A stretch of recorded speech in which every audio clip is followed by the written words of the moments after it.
আল্লাহ তুমি আমার গুনাহগার উম্মতকে বাঁচাও।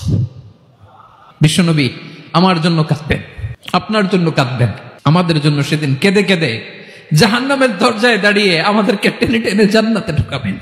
কিয়ামতের ময়দানে ওই বিভীষিকাময় সময়ে মুসিবতের কালে মানুষগুলো পাগল হয়ে বিশ্বনবীকে খুঁজতে আরম্ভ করবে।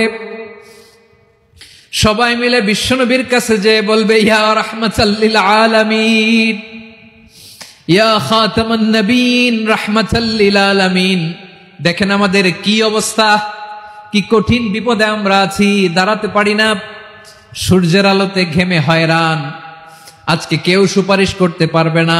সব নবীরা অপারগতা স্বীকার করেছে, তারা বলেছে আপনি ছাড়া কেউ নাকি আল্লাহর সামনে দাঁড়াতে পারবেন না, আপনি একটু সুপারিশ করেন। বিশ্বনবী বলবেন, আসো আসো, আজকের দিনে আমি ছাড়া আল্লাহর সামনে কেউ দাঁড়াতে পারবে না।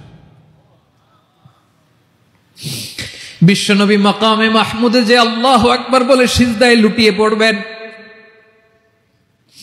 আল্লাহ রাব্বুল আলামিন বিশ্বনবীকে এমন কিছু চমৎকার শব্দ শিখাবেন, ওই শব্দগুলো দিয়ে আল্লাহর প্রশংসা করে বিশ্বনবী কাঁদতে আরম্ভ করবেন।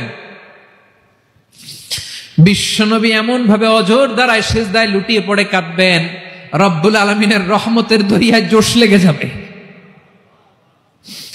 রব্বুল আলামিন এই দৃশ্য থেকে সহ্য করতে পারবেন না। রব্বুল আলামিন বলবেন, ইয়া মুহাম্মদ ইরফা রাসাক, ও নবী আপনি মাথা তোলেন, মাথা তোলেন, আপনার কান্না আমি সহ্য করতে পারি না। নবী আপনি মাথা তোলেন, সাল তুতা, আজকে আপনি যা চাবেন তাই দেব। নবী আপনি সিজদা থেকে মাথা তুলেন, সাল তুতা, যা চাবেন তাই দেব। ওয়াশফা তুশাফা, যার জন্য সুপারিশ করবেন তার সুপারিশ কবুল করে নেব। বিশ্বনবী এবার মাথা তুলবেন।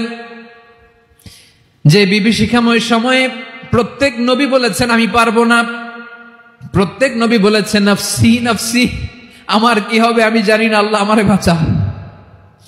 প্রতিটি নবী বলবে নফসি নফসি, আল্লাহ তুমি আমারে বাঁচাও, আমারে বাঁচাও। বিশ্বনবী মাথা তুলবেন, তুলে বলবেন রব্বি হাবলি উম্মতি, আল্লাহ তুমি আমার গুনাহগার উম্মতকে বাঁচাও।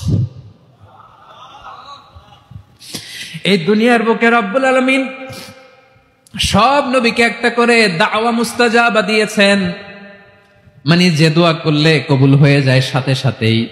দাও বিহা, দুনিয়ার সব নবীরা ওই দোয়াটা দুনিয়ায় করে ফেলেছে। সব নবীকে আল্লাহ একটা করে দোয়া দিয়েছেন, নবী দোয়া করলেই কবুল। সব নবীরা ওই দোয়া করে ফেলেছে দুনিয়াতে। বিশ্বনবী বলেন আমি করি নাই। ওয়া ইন্নী আখতাবিউ দাওয়াতি শাফাআতান লি উম্মতি ইয়াউমাল কিয়ামাহ, আমার ওই স্পেশাল দোয়াটা আমি দুনিয়ার পক্ষে কঠিন বিপদে পড়েও কোনোদিন করি নাই। আমি আমার স্পেশাল দোয়াটা কিয়ামতের দিন আমার গুনাহগার উম্মতকে সুপারিশের জন্য রেখে দিয়েছি। আল্লাহ বলবেন নবী ইরফা রাসাক, মাথা তোলেন, আর কাঁদবেন না।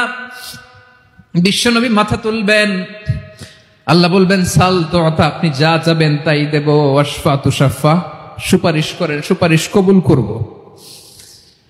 বিশ্বনবী বলবেন আল্লাহ ওই স্পেশাল দোয়াটা দুনিয়াতে করি নাই, আজকে আমি তোমার দরবারে দাঁড়িয়ে কিয়ামতের দিন ওই দোয়াটা করছি। আল্লাহ আমার যে উম্মতের হৃদয়ে যাররা পরিমাণ ঈমান আছে, আমার একটা উম্মতকেও তুই জাহান্নামে ঢুকাতে পারবা না।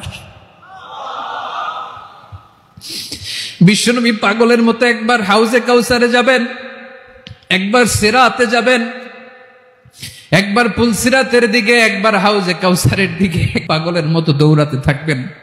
তার কোন গুনাহগার উম্মত যাতে জাহান্নামে ঢুকে না যায়।